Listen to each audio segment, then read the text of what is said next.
اور یہودی اکٹھے ہو گئے کہ اس کو مارنا ہے، اور کلیسیا نے جب دیکھا کہ اس کو مارنے کے لیے کر رہے تو اس کو کیا کیا، اس کو بچانے کے لیے ان دنوں میں وہ قلعہ ہوتا تھا، اس کی دیوار ہوتی تھی، اور دیوار کے راستے ٹوکری کے ذریعے پولس کو نیچے اتار دیا کہ تو بھاگ جا سے یہودی تیرے مگر لگ گیا ہے۔ مگر ہے کہ یاد رہے مصیبت کے دن خدا میرا مددگار۔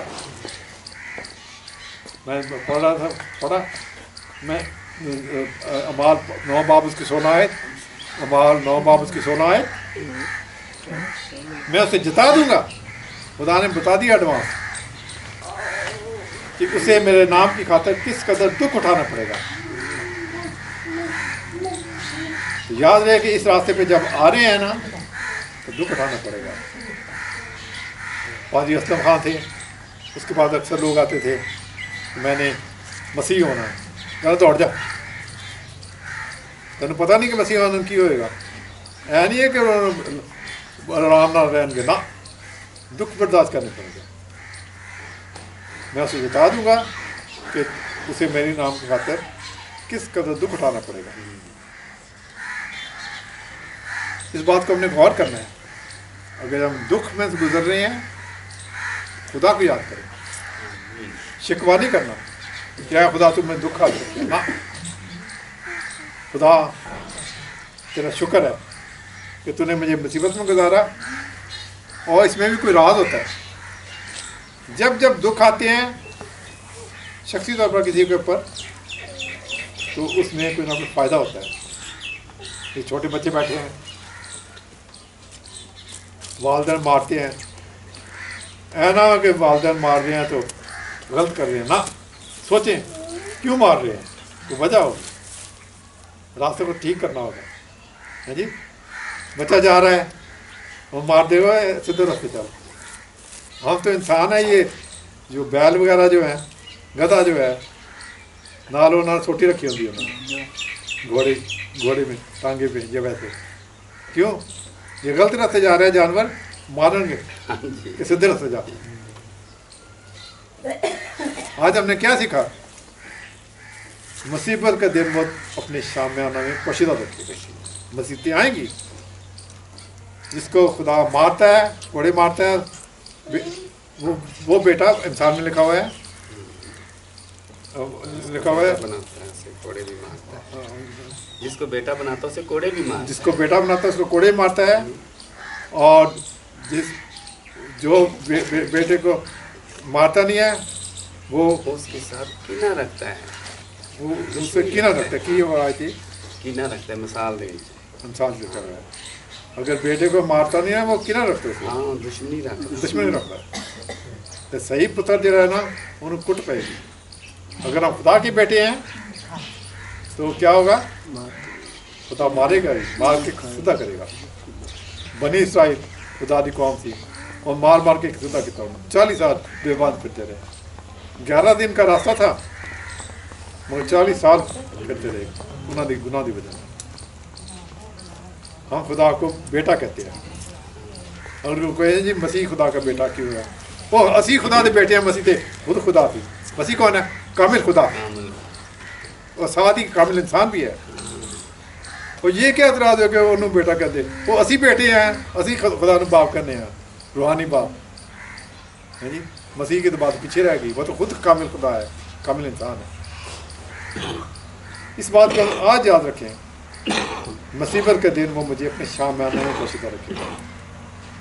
جیسی مصیبتیں آئیں، سیلاب آئے، کچھ آئے ہے جی، اور کوئی مسئلہ ہو، خدا ہمارے ساتھ۔ یہ تسلی جو ہے نا یہ کسی اور مذہب میں نہیں ملتی۔ وصیت میں یہ کہا ہے، کیا کہا ہے کہ آ جا تیرے کٹ بھی پائے گی، نہ جی آ جا تینوں پیسے نہیں لبن گے، نہ کٹ بھی پائے گی۔ اگر تو غلط راستے چلے گا تینوں میں مار مار کے سیدھا کرا، مگر خدا کو پتہ ہے کہ اس کو کس راستے چلانا ہے۔ اگر راستے آگے پیچھے ہوگا تو مصیبت پڑے گی۔ خدا ہمیں توفیق عنایت کرے، اس بات کو یاد رکھیں کہ مصیبتوں میں ہم نے گھبرانا نہیں ہے۔ مصیبت کا دن وہ مجھے اپنے شامیانہ میں پوشیدہ رکھے گا۔